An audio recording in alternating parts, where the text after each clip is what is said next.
Good morning everyone and welcome to China.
This is my Seagull 1963 re-edition Chinese military watch.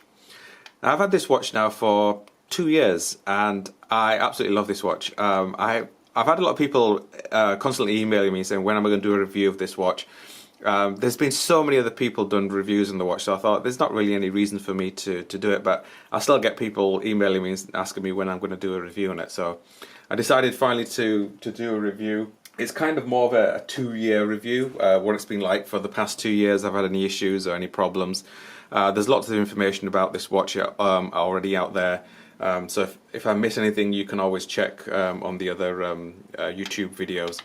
Now let me give you some specifications on the watch first.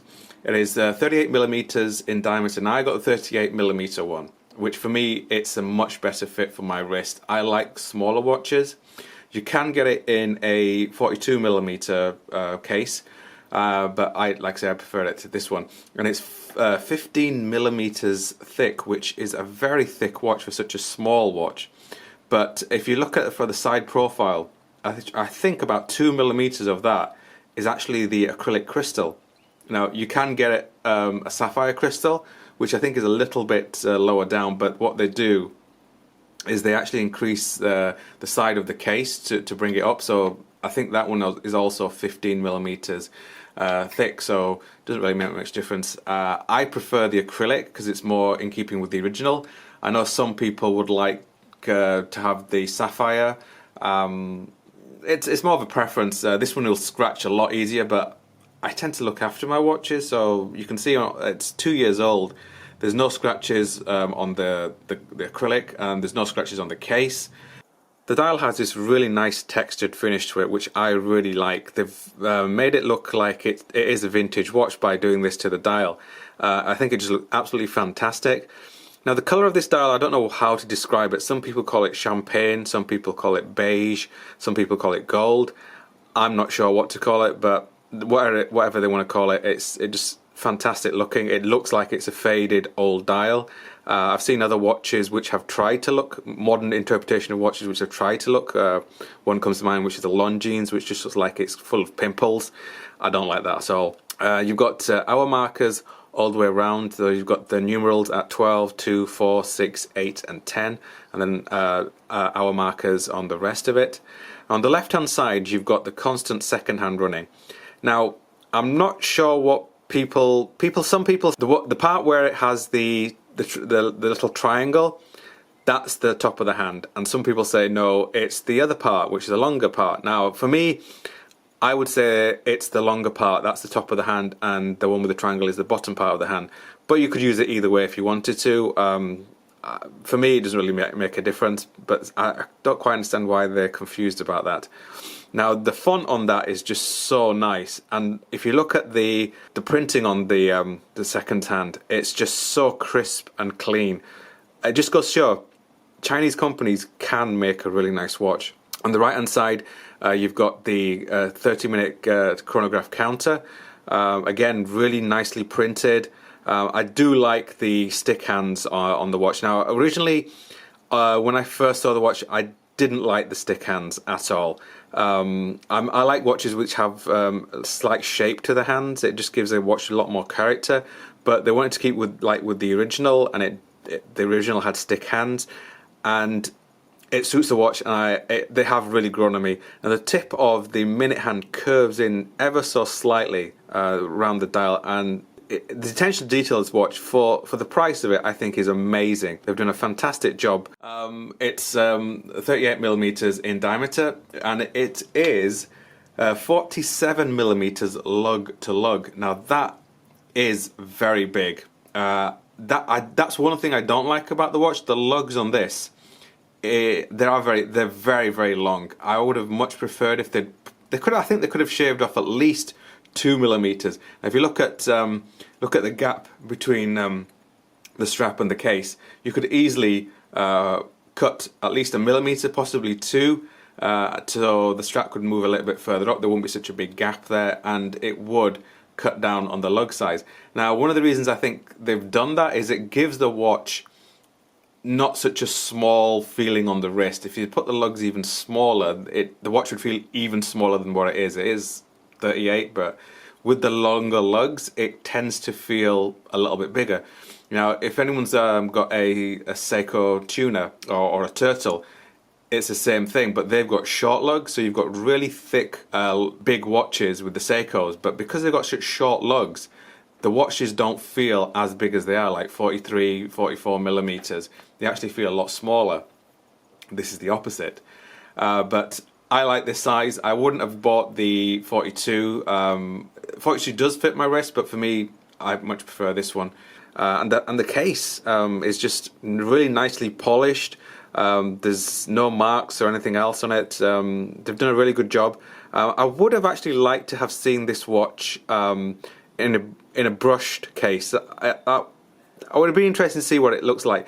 Now, the pushers, for me, they are very tightly packed into the crown. They're very close to the crown. I don't like the way the pushers are so close to the crown. And I think the crown could have been a little bit longer.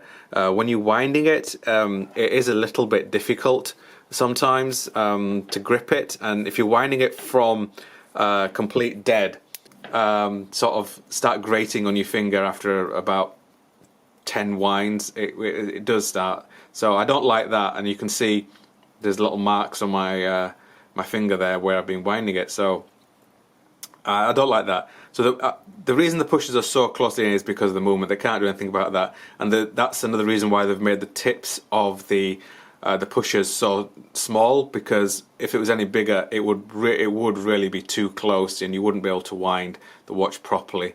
If you look at some other watches, the pushers are usually a little bit bigger and a little bit further up in the case. But for me, not a big issue. It just makes a bit of a pain when you're winding it. When you're using the chronograph, it doesn't make any difference whatsoever. The way the pushers move in, it has a lovely click to it. You know, if you can hear that, but nice and crisp. No big clunk. You know, like some of them, when you click, it's like a massive. When you click the button, it's like. So I like the way it feels. You don't have to put a lot of pressure on it. Stopping and starting. It's very crisp. No loom on this watch whatsoever. Again, keeping with the original. I'm really glad they tried to keep it as original as possible. They didn't do any sort of modern interpretation of the watches. Now, I've only just made a video about my watch collection and where I wanted to go with it, and should I sell my watches. And in that video I was talking about, should I buy the re-edition Breitling Navitimer 806. Now, Breitling have done the same thing. They've gone back to that watch and produced it identically to that original watch, and I absolutely love that. I love the fact they haven't changed anything, and Seagull have done the same thing. They've literally not changed a thing. I think the hands and stuff, they've changed the colours obviously, but I do like the red and the blue. The contrast is really nice, and you've got minimal amount of text on the dial. On the dial you've got 19 yuan. That's basically 19 joules. Again, I think the 42 mil is 21 joule watch. This one is 19, and I think you can actually, the sapphire in this one is also 21 joules.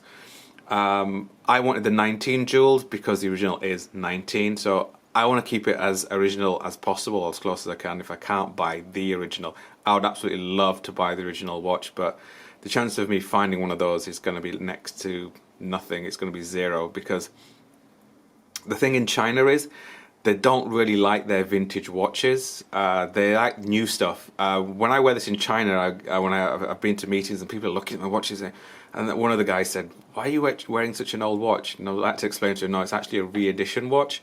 In China, they prefer to have brand new things. They don't really like vintage things, but for watch collectors, it's great, because the Chinese will sell their vintage watches really cheap, but they are getting wise to it now. They know that some of these watches are worth quite a lot of money. This is my second Seagull. The other one I've got is another limited edition military tank watch. Seagull is one of my favorite Chinese branded watches. I think they're just a great company. They're one of the biggest. I think they're the second biggest manufacturer of movements, just behind ETA. So they're not one of these like Mickey Mouse watch companies in China. They do make really good movements. Now, the movement is based on a Venus 175 movement. Now, there's a lot of people, a lot of I guess purists who are always complaining. They always say, "Oh, it's not. It's just a copy of the Venus 175 movement, and it's just a rip-off, and it's a clone." They actually bought the rights to make the movement, and they got the tooling as well. So I don't see it as being a clone or a copy. If they bought the rights to it, if ETA had bought the rights to make this movement, nobody would have thought twice about it. But because a Chinese company have bought the movements, or the rights to make the movements, people freak out. Oh no, it's just a copy. It's not the same. I don't see any problems with that whatsoever. So anyone who's annoyed at that, all I would say is, don't get your knickers in a twist. It's not going to solve anything.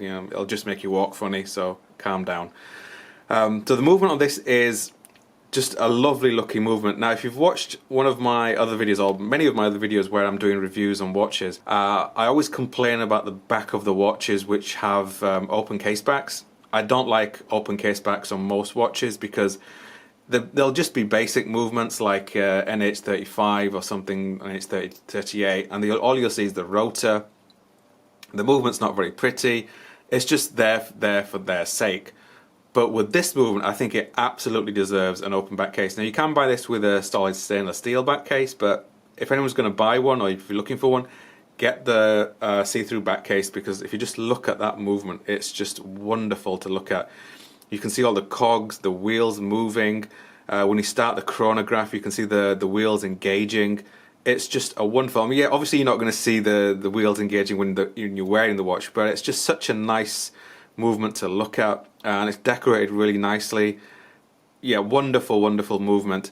On the back case of the watch, it's very simple as well. At the bottom, you've got 1963, and then you've got written in Chinese, 中国广州第一只航空马票顾客表. Now, the movement is a column wheel movement, so when you start the chronograph, you can see it just glides across when it starts. Now, some other chronograph movements, such as the ETA 775 movement, it jumps.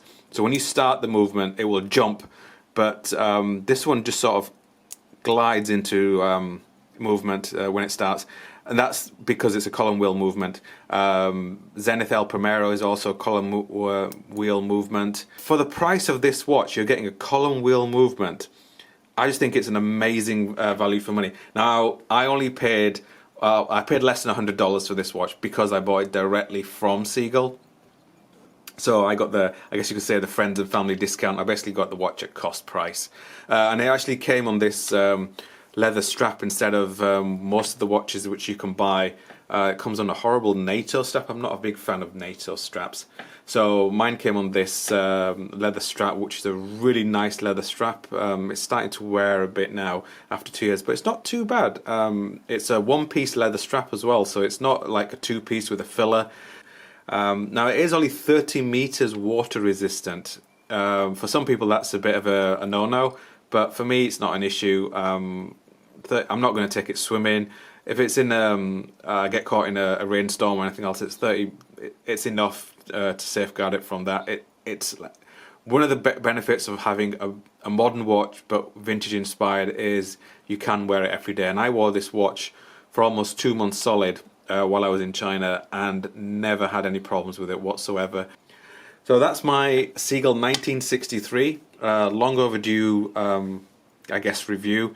2 years, not any issues whatsoever. The watch actually still looks in pristine condition. I would advise anyone who's after a vintage looking watch, instead of maybe buying a vintage watch and you want something that you can wear every single day, this is an ideal watch to wear, and it's different. The hype has kind of died down when this watch was first released. Everyone was going absolutely crazy about it. It was like the best watch you can buy for under $200 and the best chronograph you can buy, and there was like a massive hype about it, which I can see why. It is a great watch. So that's kind of died down now. I've not really seen many second-hand watches of these. I think people just tend not to sell them. They're definitely worth picking up if you're a watch enthusiast. I think it actually makes an ideal first watch for somebody who's maybe a teenager. It's an ideal watch to buy somebody as a present, and hopefully they would appreciate it. They would hopefully love the back case as much as I do, the movement as much as I do, and I think it would help somebody also appreciate mechanical watches. I know a lot of people don't quite understand the whole fascination about mechanical watches. They think, well, why have a mechanical watch? It's just so much hassle.